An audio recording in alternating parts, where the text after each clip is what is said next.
मैया मेरी विनती कबूल करना, मैया मेरी विनती कबूल करना, अखंड हमारा सुहाग रखना, अखंड हमारा सुहाग रखना।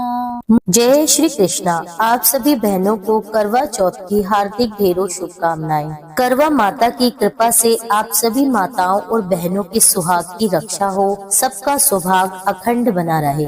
हर साल कार्तिक मास के कृष्ण पक्ष की चतुर्थी तिथि को करवा चौथ का व्रत किया जाता है। इस दिन भगवान गणेश, कार्तिकेय, पूरे शिव परिवार की करवा माता सहित पूजा की जाती है। करवा चौथ वाले दिन ही कृष्ण पक्ष की चतुर्थी तिथि वक्रतुंड संकष्टी चतुर्थी भी मनाई जाएगी। हर मास की शुक्ल और कृष्ण पक्ष की चतुर्थी तिथि भगवान गणेश जी को समर्पित होती है, तो इस दिन सभी सुहागन महिलाएं गणेश जी की पूजा अवश्य करें। इस दिन सभी सुहागन महिलाएं अपने अखंड सुहाग के लिए निर्जल और निराहार रहकर व्रत करती हैं और चंद्रमा के उदय होने पर ही चंद्रमा की पूजा और अर्घ देकर अपने व्रत को खोलती हैं। आज के इस वीडियो में आप जानेंगे करवा चौथ की सरल पूजा विधि। करवा चौथ वाले दिन ब्रह्म मुहूर्त में उठकर स्नान आदि से निर्वित होकर स्वच्छ वस्त्र धारण करें और फिर भगवान सूर्य को जल अर्पित करें। सुबह के समय ही सुहागन महिलाएं श्रृंगार कर ले और जिन घरों में सरगी खाने का रिवाज होता है तो वह भी ब्रह्म मुहूर्त में उठकर ही खानी होती है। सरगी सास द्वारा दिया गया बहू को आशीर्वाद होता है। सरगी खाते समय आप सबसे पहले अपने व्रत का संकल्प लेते हुए भगवान शिव, माता पार्वती, कार्तिकेय और भगवान गणेश जी का ध्यान करें।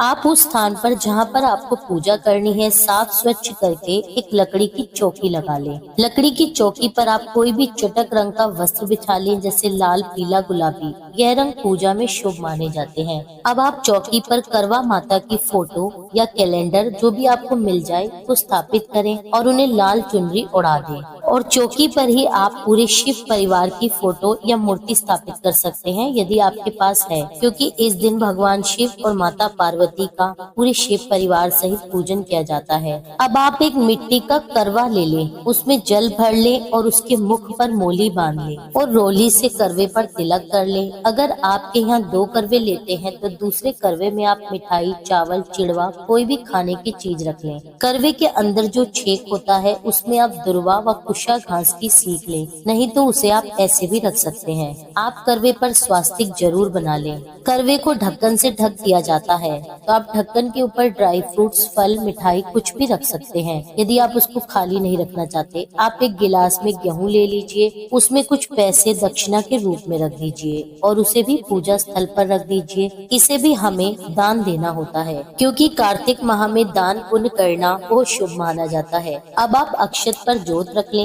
उसके बाद आप गंगा जल पूजा स्थल पर छिड़क दीजिए। सभी देवी देवताओं का आह्वान कर व्रत का संकल्प लें। आप पूजा में जो भी मिट्टी का करवा रखते हैं उसे आपको हर साल नया लेना होता है, क्योंकि अगले दिन मिट्टी के करवे का आपको विसर्जन करना होता है। ये पूजा कई घरों में दोपहर के समय होती है और कई घरों में करवा चौथ की पूजा शाम के समय गोधूली बेला प्रदोष काल में भी की जाती है। करवा चौथ की यह पूजा आप अपने घर के रीति रिवाजों के अनुसार ही करें। अब कई स्थानों पर सामूहिक रूप से महिलाएं एकत्रित होकर पूजा करती हैं और वह आपस में एक दूसरे से थाली आदान प्रदान करती हैं, अर्थात थाली को मनसती हैं। ऐसा इसलिए किया जाता है, कहा जाता है कि इससे महिलाओं के पति की आयु लंबी होती है और उनके पति पर आने वाला संकट भी टल जाता है। कथा सुनने से पहले हमें यह पूजन करना होता है। यह पूजन गणेश जी के लिए करते हैं, क्योंकि करवा चौथ चतुर्थी तिथि पर होता है जो गणेश जी को समर्पित होती है, जैसे कि मैंने पहले बताया था आपको।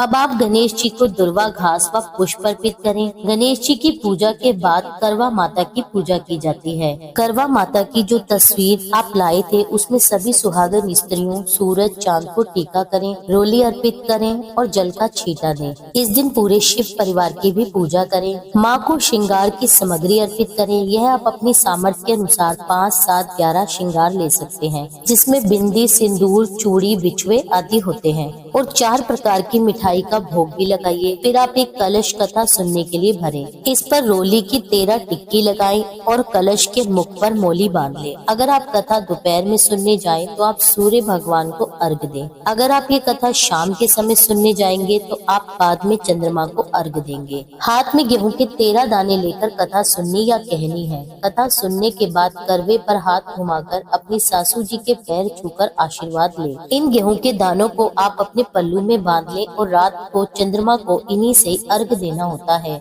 जैसा कि मैंने आपको बताया कि कई स्थानों पर महिलाएं एकत्रित होकर कथा को सुनती हैं और थालियों का आदान प्रदान करती हैं। वह ये कथा किसी पंडितानी से सुनती हैं और उनको ही कुछ न कुछ दान के लिए उनकी थाली में कुछ श्रृंगार का सामान, मट्टी, सेब, जो भी उन्होंने अपनी सास के लिए बायना निकालना होता है उसमें से कुछ सामान को पंडितानी को देती हैं। तो यह सब आपके रीति रिवाजों के अनुसार ही आपको करना चाहिए। करवा चौथ की पूजा में प्रयोग की जाने वाली थाली में दीप, धूप, अक्षत, सिंदूर, डोली, पान के पत्ते और मिठाई अवश्य रखें। सुहाग की कोई भी सामग्री जिसमें चूड़ी, बिंदी, सिंदूर आदि अवश्य रखें। सास के लिए जो आप बायना निकालते हैं उसमें आप अपनी सामर्थ्य के अनुसार सूट, साड़ी, मिठाई, पैसे रखने होते हैं व श्रृंगार की सामग्री भी आप रख सकते हैं। रात के समय चंद्रमा उदय होने पर चंद्रमा को अर्घ देकर और कई स्थानों पर चंद्रमा की पूजा करके उसके बाद जो आपने घर पर भोजन बनाया होता है उस सात्विक भोजन का चंद्रमा को भोग लगाकर उसके बाद छलनी की सहायता से अपने पति और चांद के दर्शन करके उनके पैर छूकर पति द्वारा जल ग्रहण करके और अपने घर के बड़ों का आशीर्वाद लेकर अपने व्रत को खोल सकते हैं। और इसी समय पर आपको अपनी सासू जी को बायना देना होता है। यदि आपके घर आपकी सास ना हो तो ऐसे में किसी बड़ी जेठानी, दौरानी या ननंद को भी आपके बायना दे सकती हैं। यह थी करवा चौथ की सरल पूजा विधि। बाकी आप अपने स्थानों के और अपने घरों के रीति रिवाज के अनुसार ही करवा चौथ की पूजा करें। उम्मीद करती हूँ यह वीडियो आपको पसंद आई होगी। वीडियो अच्छी लगी हो तो वीडियो को लाइक करके मेरे चैनल को सब्सक्राइब कर लीजिए। वीडियो को ज्यादा से ज्यादा शेयर कीजिए। मिलती हूँ आपसे एक अगली वीडियो में। जब तक के लिए जय श्री राधे।